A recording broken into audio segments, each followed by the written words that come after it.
Hello everyone, magandang oras sa ating lahat. Welcome to my videos. Maraming salamat sa panonood at lalo na sa mga nag-subscribe. Thank you guys, at kung bago ka pa lang dito sa aking videos, huwag kalimutan mag-like, comment, share, and subscribe para updated ka sa aking mga bagong upload ng mga videos na mayroong mga gandang kasaysayan at talaga tungkol sa ating mga barya. Guys, ito yung 1 rupee na mayroong taon ng 1990. Rupee ng India. So mayroon tayong short history dito guys at ang kanyang value. Update tayo guys. What is rupee? An Indian rupee is India's official currency. It is considered one of Asia's most important mediums of exchange. In India, in Indian rupees ISO 4217, currency code is INR. The origin at form of rupee itself can be traced back to Sanskrit, a classical language in India. In Sanskrit, rupee is derived from the word raupya or rupyakam, which referred to a silver coin. History of the Indian currency. The ancient Indias is considered to have some of earliest issued coins in the world, with archaeological evidence pointing to the use of funds-marked coins as early as 6th century BCE. A number of silver and gold coins would arise as popular mediums of exchange in the region over the following centuries.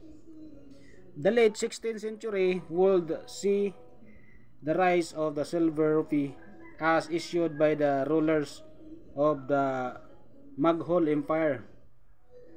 This early Indian currency was further divided into subunits of 16 annas.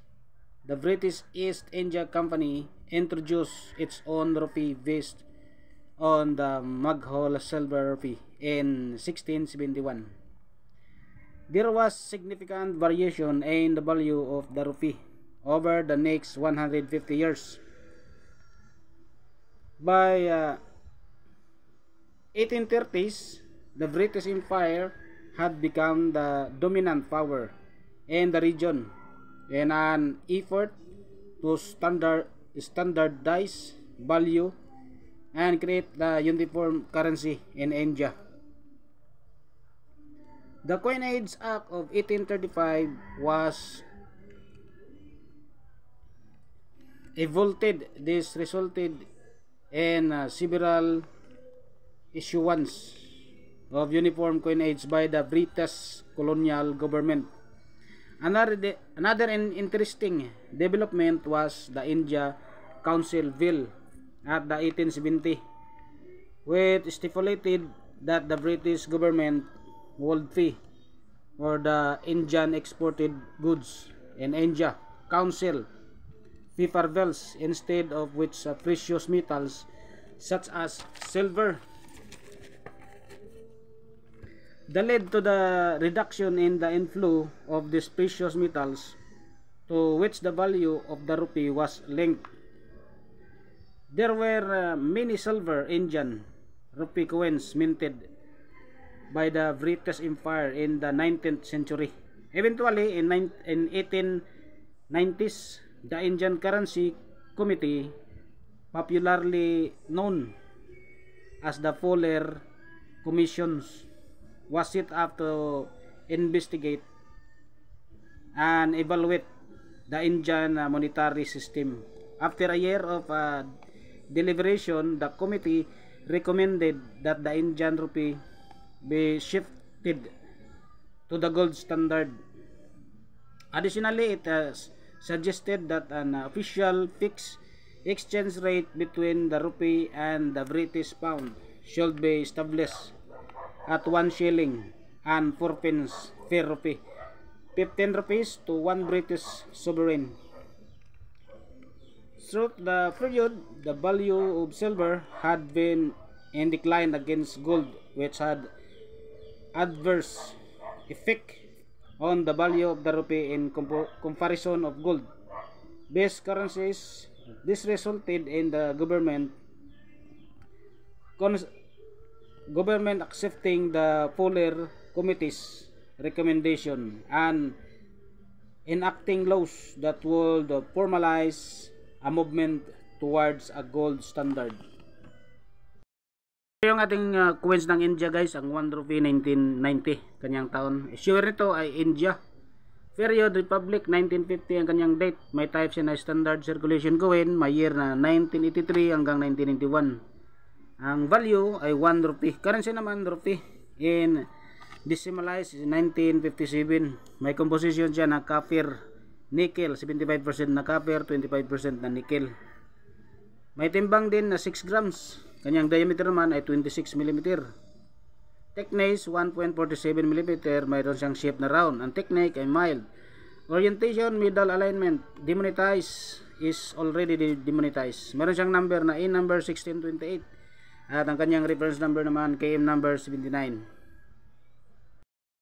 Ito yung ating overs guys. The Osaka Lion with the country name both sides. Meron siyang script na Devanagari and Latin. Kanyang lettering Indian words at India. Ito yung ating reverse guys. May note dito, may different mint marks, small dot, diamond, and Mumbai. Small dot, diamond below first date as digit Lantrisan, United Kingdom.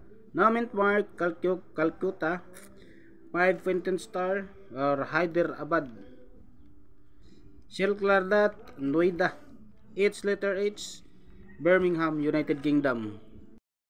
Siyang script na Devanagari and Latin. Lettering Indian words 1 rupee 1990. Translation rupee 1 rupee 1990. May age siya na security age or rated age. Men's Calcutta Murshidabad, India 1757. Hyderabad, India 1803. Royal Mint and Treason, United Kingdom 1968. Mumbai, India 1829 ang kanyang date. It's Heaton and Sons with the mint Birmingham, Heaton and Sons and Birmingham Limited, United Kingdom 1850 hanggang 2003. Meron tayong 6% dito guys at 35 pesos ang kanyang extra fine, 43 pesos ang about uncirculated at 62 pesos ang kanyang uncirculated. Ang nakagandahan dito guys ay nakadisplay ito sa ating selling online sa eBay ng 14.50 US dollar. So sa Pilipinas nagkakalaga ng 812 pesos and 29 centavos. So yun guys ang magandang nakuha natin ng mga impormasyon guys tungkol dito sa ating 1 rupee ng India. Maraming salamat sa panonood guys at God bless ating lahat.